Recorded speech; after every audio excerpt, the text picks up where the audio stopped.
Hello, hello, hello. This is Trina back with another video. So I'm happy you have tuned in. I'm going to be chatting with you about how to start a nonprofit with no money at all. Okay. So make sure you tune in, get your notes in. Make sure if you are starting a nonprofit, let me know what type of nonprofit you're starting. Comment below the type of nonprofit that you're starting. I would love to know more about what type of nonprofit. I just love helping nonprofits. If it's your first video watching me, I'm Trina Board. I'm the founder of Women in Power. And what Women in Power do, we help women who are in business. We help them scale. We help them start nonprofits. We help them with grant funding. We help them pretty much with anything business. So let's get into it.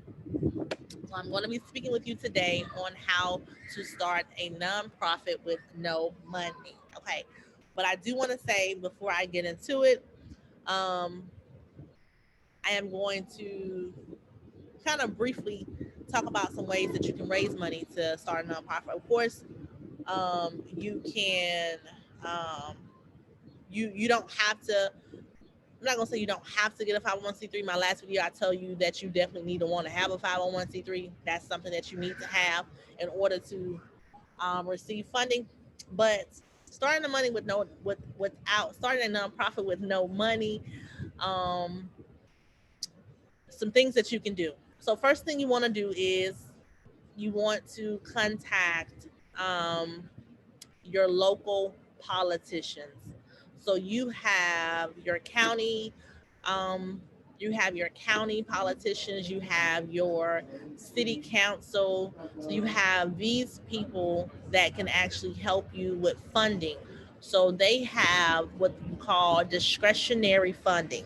So it's called discretionary funds. The discretionary funds are used to their discretion. I did have a student. She actually went to her city council meeting. So she went to the actual meeting. When she got to the city council meeting, she put in a request. I think it was like a couple thousand dollars, $2,000. She put in a request, and guess what? She got the $2,000. But it was part of their discretionary fund. So the mayor gets funding, which is called discretionary funds. They can use to their discretion. So basically, what you want to do, and one of the things I like to do is tell you how to do things, because I'm not the type of person that's going to give you the information and not like guide you through how to do it. Because it's one thing me telling you, okay, you can go to your politician and ask for discretionary funds, but how do you ask for something like that? We've done it. We've been successful. My nonprofit, Women in Power, we went to, and we are not even, we wasn't even well known in this particular city, but we went to the city. When we went there, we talked, we had a meeting. So the first thing you want to do is request a meeting with that particular politician. So you want to request the meeting with the politician via email or over the phone. You want to ask them, you don't want to tell them what the meeting is about. You can tell them it's about your nonprofit that you're starting, but you don't want to say, okay, this is what I'm going to be requesting funding. If you're over the phone, you can call them and say, hey, ABC, or I'm Trina, and I am with a local nonprofit, and I understand that the mayor has discretionary funds set aside, and I would love to chat with the mayor to speak further about this. So that's one way. The second way, that's a script. So make sure you write that down, rewind it, whatever you need to do, rewind this video to, because that's what we use. And then we also, the most successful way for us was emailing them, just saying, in the subject line, we put, we need your help in the subject line. And then we tell them we are a local nonprofit. And what we do, we would like to request a meeting with the mayor, or we would like to request a meeting with this particular city council, whatever. We did get meetings with all of them. We were successful with all of them. But one of the ones in particular about the funding for us, what they did, we requested funding for an event that we were going to honor, that we're still going to honor him at. And we requested funding for him to pay for the entire event.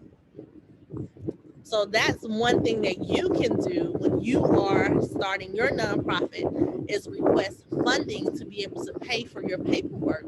Let them know, propose, hey, my name is, Trina, and I am looking to start a nonprofit in your district, and this is what my nonprofit is want to be about, and this is what I'm trying to do, and it's going to cost this amount of money, but it's going to also help increase jobs in your district. It's going to help increase businesses in your district.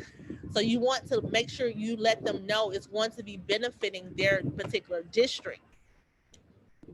So then they are either going to tell you yes or no, or they're going to direct you to where you need to go in order to get the funding. So we've had several different politicians tell us what we need to do. So one of the things that the first one was we were able to get funding for the entire event. But the second thing was they actually referred us to a department within the city I had no clue about. This particular department was the economic development for small businesses. They had so much money. I mean, that little discretionary funds did that department no justice because of the simple fact that this particular department has millions of dollars. We're going to asking for some thousand, a couple thousand. Which one am I going to choose? Of course, I'm going to go with the economic development department because they had and have so much money that I can actually go in and apply for my organization. So there is funding out there. You just have to know where it's at. So that's why it's so important to get involved with the city council, the county, and figure out what programs that they have. Of course, they had so much stuff for COVID, but this was outside of COVID.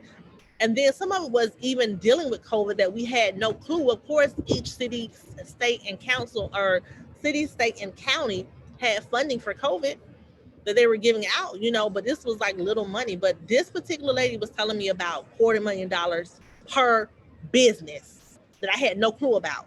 So that's why it's important to just get out and just talk and chat with them to figure out what's going on. Because if they don't want to give you discretionary funds, they're going to tell you where to get funding from. Okay.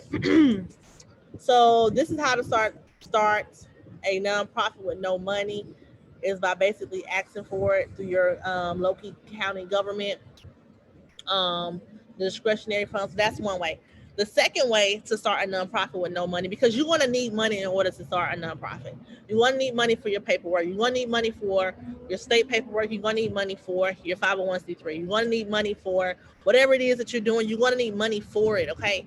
But I'm telling you how to get money in order so you don't have to worry about using your own money in order to get to get your paperwork and everything in order. So the second way is crowdfunding. So crowdfunding is basically, your GoFundMe's, family and friends. These are ways that you can, kind of get funding for your nonprofit. Once you have your 501c3, I do want to say you definitely want to get your 501c3. This is so important. Watch my video before this one. It's on my channel. It talks about the 501c3, the power of it, why you need it, why is it so beneficial for you to have it? Because of funding. Okay? But once you have your 501c3 letter, I know you all have seen where you can go to Facebook and you've seen people when their birthday come up, right?